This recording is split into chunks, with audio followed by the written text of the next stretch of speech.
Sveiki, esame Vilniaus pedagoginio universiteto studentai, būsimi mokytojai. Stereotipiškai manoma, kad praktikas atliekame tik mokyklose, tačiau mokyklomis mūsų praktikos neapsiriboja. Geografijos studentai studijuodami 1., 2., 3. kurse turi praktikas Lietuvoje.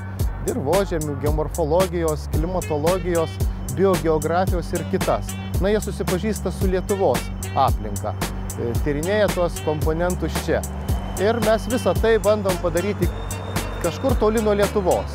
Dėstytojas būtent pateikė 2 maršrutus, kuriuos renkasi studentai. Kelionę apmoka studentai patys, todėl renkasi iš šių 2 maršrutų. Vienas iš tokių niuansų, kas turėtų būti tokiam regione, turi būti kalnai.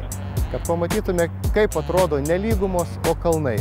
Kad būtų kita geografinė zona, kiti žmonės, kita kultūra, kad vėl skirtųsi visą tai, ką mes matom pas save už lango. Kad būtų kita jūra, ne Baltijos, o kita. Taip, kad mūsų tie rajonai tęsiasi gana toli.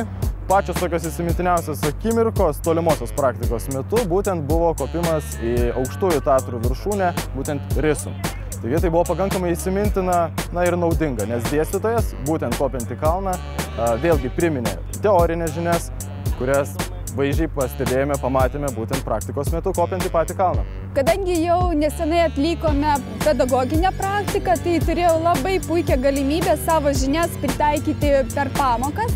Pravedžiau ne vieną renginį, kuris buvo susijęs su mano kelionėmis, kas labai sudomino vaikus ir tikrai manau, kad paskatinau juos rinktis būtent geografijos mokslą ir domėtis pedagoginiu darbu. Atlikau pirmą praktiką užsienyje, kuri buvo organizuota taip pat pirmą kartą Lietuvoje, nes iki tol Erasmus praktikos nebuvo. Taigi buvau Latvijoje, tai buvo ne mokykloje, o vaikų globos namuose. Po šitos socialinės praktikos aš supratau, kad aš galiu dirbti, o didžiausia nauda turbūt buvo tokia, kad nieko nepasieksi jėga. Niekada negali parodyti vaikui, kad tu esi geresnis ar tu stipresnis, bet turi parodyti, kad tu nesi kvailesnis už jį. Socialinės komunikacijos institute yra tokia galimybė pasirinkti žurnalistikos specializaciją, studijuojant socialinę pedagogiką. Ir būtent šios specializacijos studentai prieš 5 metų nusprendė, jog praktikos vietą gali susikurti patys savo. Todėl nuo 2006 metų organizuoja stovyklą Aukštadvario miestelio vaikams žurnalistika jauniems.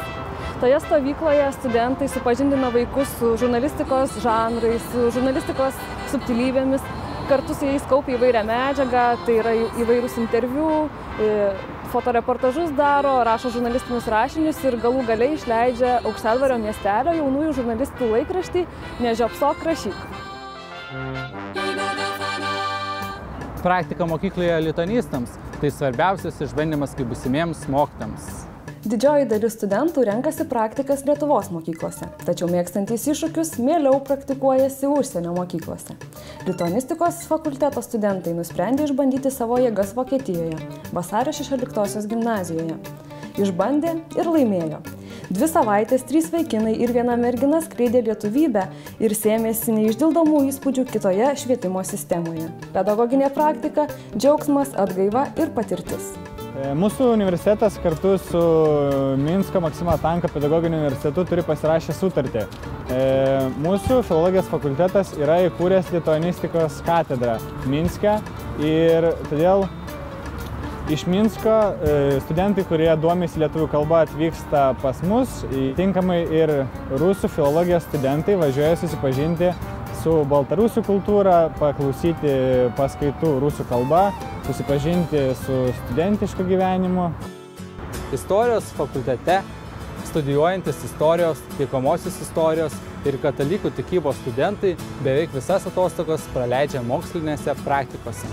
Archeologinės, etnografijos ir etnologijos praktikos skatina studentus prisiliesti prie gyvosios istorijos, tapti atradėjais. Mokslo metų studentai taip pat atlieka praktikas bibliotekose, muziejuose, archyvuose, valstybinėse institucijose. Tai įrodymas, kad istoriko darbas yra reikalingas daugelį gyvenimo sferų.